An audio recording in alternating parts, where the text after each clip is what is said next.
અમદાવાદથી એક મહત્વપૂર્ણ સમાચાર પ્રાપ્ત થઈ રહ્યા છે। દારૂ જુગાર સહિતની પ્રવૃત્તિ બંધ કરાવવા પોલીસ કમિશનરની કડક સૂચના।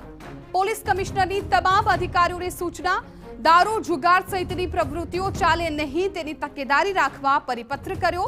ડીસીપી એસીપી થાણા ઇન્ચાર્જને સૂચના આપી દીધી છે।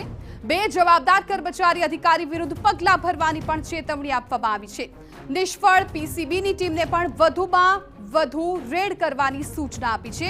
અમારા સંવાદદાતા હરીન માત્રવાડિયા જોડાઈ ગયા છે। હરીન, દારૂ જુગાર સહિતની પ્રવૃત્તિ બંધ કરાવવા પોલીસ કમિશનરની કડક સૂચના, શું છે આ સૂચનો?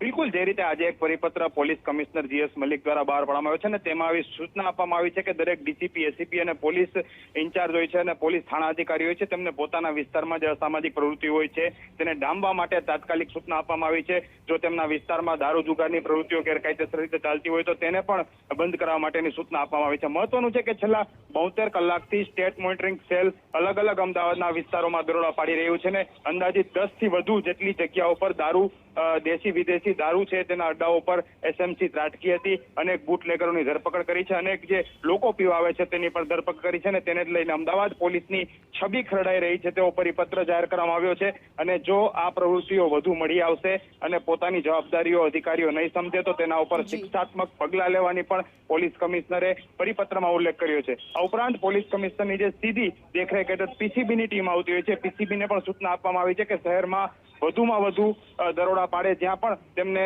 માહિતી મળે કે દારૂ જુગારના અડ્ડાઓ ચાલી રહ્યા છે, અસામાજિક પ્રવૃત્તિઓ ચાલી રહી છે, ત્યાં પીસીબીની ટીમને સૂચના આપવામાં આવી છે કે ત્યાં જઈ અને તાત્કાલિક રેડ કરવામાં આવે। આ ઉપરાંત જો કોઈ પ્રવૃત્તિ કરવામાં નહીં આવે તો ક્રોસ રેડ કરવાની પણ પોલીસે પરિપત્રમાં સૂચના આપવામાં આવી છે। એટલે કે જે રીતે છેલ્લા 72 કલાકથી અમદાવાદ પોલીસની કામગીરી ઉપર શંકા ઉભી થઈ છે તેને લઈને આજે આખરે પોલીસ કમિશનર દ્વારા પરિપત્ર બહાર પાડવામાં આવ્યો છે। પરંતુ વાત આ એવી છે કે ઘોડા છૂટી ગયા બાદ તબેલાને તાળા મારવા જેવી પરિસ્થિતિ છે ત્યારે અમદાવાદ પોલીસની સર્જાઈ છે। જી બિલકુલ હરીન, આભાર સમગ્ર માહિતી બદલ। તો છેલ્લા 72 કલાકમાં પોલીસની જે કામગીરી છે એ શંકાના દાયરામાં હોવાથી હવે પોલીસ કમિશનરે